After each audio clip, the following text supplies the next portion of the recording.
On souhaitait s'adresser à vous pour, dans le fond, réitérer l'exercice et peut-être mettre en lumière un petit peu l'exercice auquel on s'est livré au cours des dernières semaines et qui a mené au dépôt d'une motion unanime qui porte sur la question qui a tant fait l'objet de reportages et d'analyses et qui a fait l'objet aussi, je pense qu'il a amené à sensibiliser plusieurs Québécois et Québécoises au cours des dernières semaines sur la question des agressions sexuelles. Alors, d'un commun accord, suite à une première motion qu'avait présentée Carole et sur laquelle on a travaillé afin de trouver une piste d'atterrissage qui convenait à tous. On a choisi et on a décidé ensemble, les 4 formations politiques, de travailler sur cette question-là et de se pencher sur la question des agressions sexuelles. Alors, un petit peu plus tôt, j'ai déposé le bilan du plan d'action gouvernemental 2008-2013 qui portait justement sur les agressions sexuelles. Alors, ce plan d'action-là avait été prolongé d'une année l'an dernier et c'est un début de travail, c'est un début de réflexion. Par la suite, la Commission des relations avec les citoyens va se pencher, va tenir des auditions et nous tiendrons, et ça, c'est l'élément qui est un petit peu plus particulier et c'est une idée qui est venue lors de nos échanges, un forum de 3 jours qui portera aussi sur la question. Donc, on sortira de l'Assemblée nationale afin de discuter des bonnes pratiques et de discuter aussi de différents sujets qui touchent la question de l'agression sexuelle, la prévention, notamment les façons d'accompagner les victimes et d'améliorer aussi les mesures qui sont en place. Alors, en fait, l'exercice auquel on se livre va nous permettre, parce que à titre de ministre responsable de la condition féminine, je suis il faut faire quelque chose avec ce plan d'action-là. Est-ce qu'on le renouvelle tel quel? Est-ce qu'on le bonifie? De quelle façon on le fait? Alors, avec les collègues, l'exercice se fera dans un forum non partisan et qui permettra à tous les collègues de participer à l'exercice plutôt qu'au gouvernement d'arriver avec On avait déjà procédé à des consultations, mais on a choisi de bonifier tout ce travail-là en collaboration avec les collègues. Alors, je vais leur céder la place parce qu'elles ont aussi beaucoup contribué à cet exercice-là. Alors, c'est un grand chantier qui se lance en 3 étapes. Une première rencontre en commission parlementaire où on étudiera le bilan du rapport de la ministre en matière d'agression sexuelle avec les groupes concernés, les groupes qui ont participé, mais aussi l'ensemble de la société qui voudra se faire entendre là-dessus.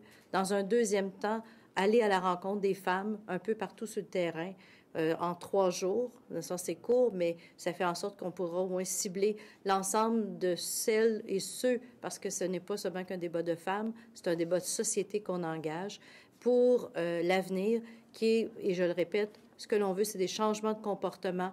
Il n'est plus acceptable que les femmes soient agressées au Québec. Il n'est plus acceptable qu'il y ait de la violence sexuelle au Québec.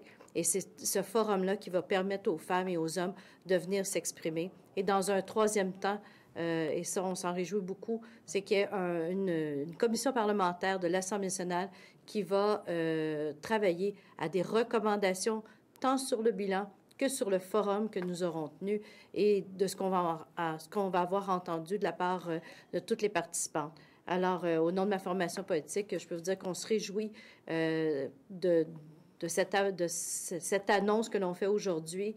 Et ce que l'on veut surtout, c'est qu'on demande à la population, on demande aux groupes de femmes, on demande à la population en général, et particulièrement, moi, je lance un cri aux communautés autochtones, aux hommes, de participer à cet exercice, de se faire entendre. Il faut qu'on change nos comportements au Québec et il faut faire autrement. Et je pense que là, c'est le moment de se poser des vraies questions et de se donner aussi les bonnes réponses et comment on va faire. Alors, c'est un message lancé. Oui, bonjour tout le monde. Alors, je pense que je joins ma voix à mes collègues. Et ce qui est très important de dire, c'est qu'il y a déjà un premier pas qui vient d'être franchi. Il y a des victimes qui ont parlé. Le silence a été brisé. Mais il ne faut pas que ce soit en vain. Alors, c'est pour ça qu'on s'est réunis pour travailler, pour répondre aux questions, aux interrogations, mais aussi aux demandes de toutes ces femmes qui nous ont contactés. Ces femmes, mais aussi des hommes, parce qu'il y a des hommes également victimes d'agressions sexuelles et on en parle peu. Et je pense que l'exercice qu'on est en train de faire et ce qui est particulièrement intéressant et porteur pour la société québécoise, c'est que c'est un exercice non partisan. Et nous serons là pour entendre, pour écouter et pour tenter de trouver des solutions. Et ce qui est la chose la plus importante, et comme je le disais tout à l'heure lors du débat, ce sont des gestes, ces agressions sexuelles à l'égard de qui que ce soit, qui sont inacceptables en 2014 dans une société qui se veut égalitaire, libre et démocratique. C'est inacceptable, il faut que ça change et on va y travailler et avec la population. Alors moi, je suis très, très fière de représenter ma formation politique et d'être là pour écouter les gens puis tenter de trouver des solutions avec vous toutes. Alors, juste un petit mot en terminant. Je vais ajouter 2 éléments à ce qu'ont dit mes collègues. Évidemment, on est tous d'accord aujourd'hui. Ça fait partie de cette belle journée. Premier élément, on va essayer de rendre visible ce qui est invisible. Je l'ai dit moi aussi tout à l'heure dans mon intervention. Tout le monde condamne le viol. Tout le monde condamne l'agression sexuelle caractérisée qui laisse souvent des marques très physiques. Mais malheureusement, on dirait qu'on n'est pas encore tout à fait assez conscient comme société de toutes ces violences à caractère sexuel qui touchent surtout les femmes, mais aussi des hommes, qui font partie, où on peut retrouver toute la panoplie des gestes et paroles non désirées et dont on parle peu, et pour lesquels peut-être les solutions judiciaires ne sont pas forcément toujours les plus appropriées. Donc, il faut vraiment chercher. Il faut chercher. Et donc, le dernier élément que je vais ajouter, c'est celui qu'on ne va pas chercher toute seule. On va chercher avec des femmes, avec des hommes et avec le mouvement des femmes. Ça, je pense que c'est très important de le dire. Les groupes de femmes vont être invités, bien sûr, à venir en commission parlementaire bientôt. Bien sûr, ils participeront d'une manière ou d'une autre avec d'autres organismes, avec des citoyens, des citoyennes à ces forums.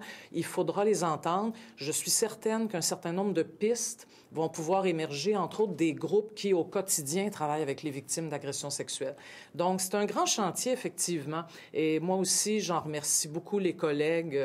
Ça fait partie des belles journées à l'Assemblée nationale quand on est capable de se mettre d'accord pour quelque chose qu'on trouve toutes très important et même essentiel, je dirais.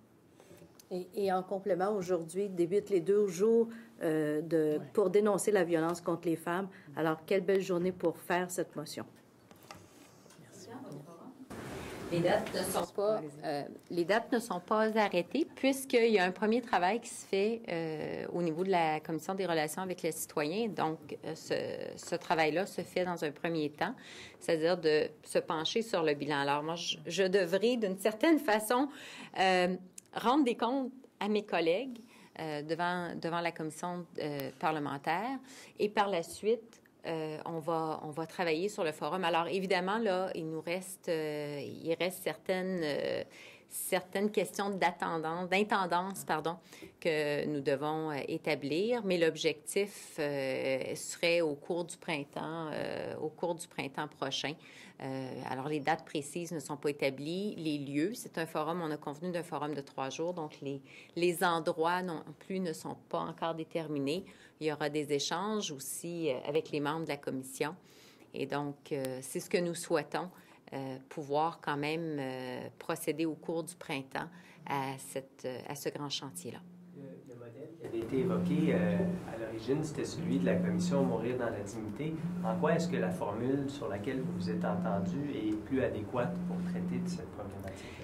Bien, en fait, le bilan, étant ministre de la Condition féminine, les dossiers sont généralement présentés à la Commission des relations avec les citoyens. Et donc, on a convenu que ce forum-là était tout à fait approprié pour permettre d'abord d'analyser le bilan, d'entendre les groupes, parce qu'il n'y a pas que la ministre qui rend des comptes. L'exercice s'était fait il y a quelques années sur la question de l'itinérance. Et ça s'était fait devant la Commission de la santé et des services sociaux. Donc, on a déjà des structures ici à l'Assemblée, on a déjà des commissions parlementaires qui peuvent être mis à contribution. En fait, ce qu'on retient de la commission et du travail qui a été fait pour la commission Mourir dans la dignité, c'est le climat, c'est le climat non partisan qui a régné tout au long des travaux. Et ce climat-là peut tout à fait continuer d'exister. Puis généralement, je vous dirais, en commission parlementaire, sauf dans certains projets de loi plus particuliers, mais généralement, le travail parlementaire se fait dans une belle collégialité. Et il est important, à mon humble avis, que les citoyens comprennent qu'on n'a pas besoin de commissions spéciales pour travailler en collégialité. On peut travailler à l'intérieur de nos commissions, à l'intérieur des structures dont l'Assemblée nationale est déjà dotée. Quel résultat espérez-vous de cet exercice? Bien, puis je vais laisser la parole à Françoise par la suite. En tant que ministre, je souhaite pouvoir bonifier le travail qui a déjà été fait. Je souhaite pouvoir présenter un plan d'action qui répondra aux besoins de la société, qui répondra. Et donc, je crois que dans la foulée de la vague de dénonciation, on a peut-être aussi à adapter ce qu'on a, les différentes façons de travailler. Et en tout cas, je trouve ça sain. Moi, je trouve ça tout à fait sain de pouvoir me joindre à mes collègues et d'écouter ceux et celles qu'on n'a pas toujours la chance d'entendre. Bien, tout à fait d'accord avec ce que dit la ministre. J'ajouterais simplement que en quelques mois, on parle probablement d'un processus qui va durer en tout cas au moins 6 mois, peut-être un peu plus. On ne trouvera probablement pas toutes les solutions. Parce que ce qui apparaît de plus en plus évident quand on entend les femmes nous parler là, cet automne, c'est qu'il y a eu des changements quand même spectaculaires depuis le début des années 80. Là, quand on a décidé qu'un viol, c'était même une agression sexuelle et que théoriquement, on n'est plus censé regarder du côté du passé des victimes pour être capable de dire oui, c'est vraiment une agression sexuelle là, caractérisée. Il y a eu quand même des changements. Il y a eu de la formation. Il y a la trousse médico-légale qu'on utilise dans les hôpitaux, etc. Bon. Et malgré tout, en 2014, il y a encore des centaines de milliers de femmes au Québec qui ne dénoncent pas des gestes violents à caractère sexuel dont elles sont victimes parce qu'on se rend compte, en écoutant, qu'il y a tellement de zones grises. C'est pas si simple que ça, là, de dénoncer le collègue qui, dans un party de bureau, a eu franchement une attitude, des paroles, voire des gestes déplacés, sans violence au sens où on l'entend habituellement, là. Il n'y a pas eu de contrainte physique, disons, mais tout le monde le sait, là, les hommes comme les femmes, que ces gestes-là, ces paroles-là sont ressentis par les victimes comme une blessure et même comme une agression dans certains cas. Comment on fait? Qu'est-ce qu'on fait?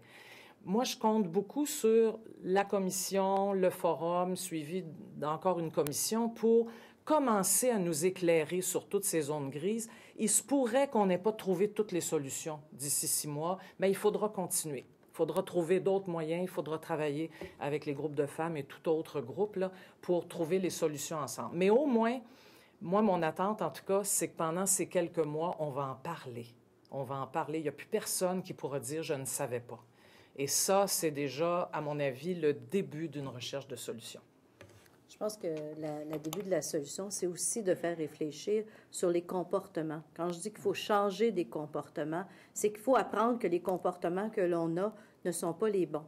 Et à partir du moment où on dénonce ces comportements et qu'on les reconnaît entre nous, qui est finalement, je dirais pas un lexique, mais qui est finalement une grille qui nous interpelle comme femmes, mais comme hommes principalement, à savoir que quand je commets tel geste, ça peut avoir telle connotation, mais je pense qu'on va faire de l'éducation au travers de cette commission-là et ça va permettre justement de nous faire avancer pour que dorénavant, tel ou tel geste, on va tous savoir que c'est inacceptable. Et c'est vers là qu'il faut aller.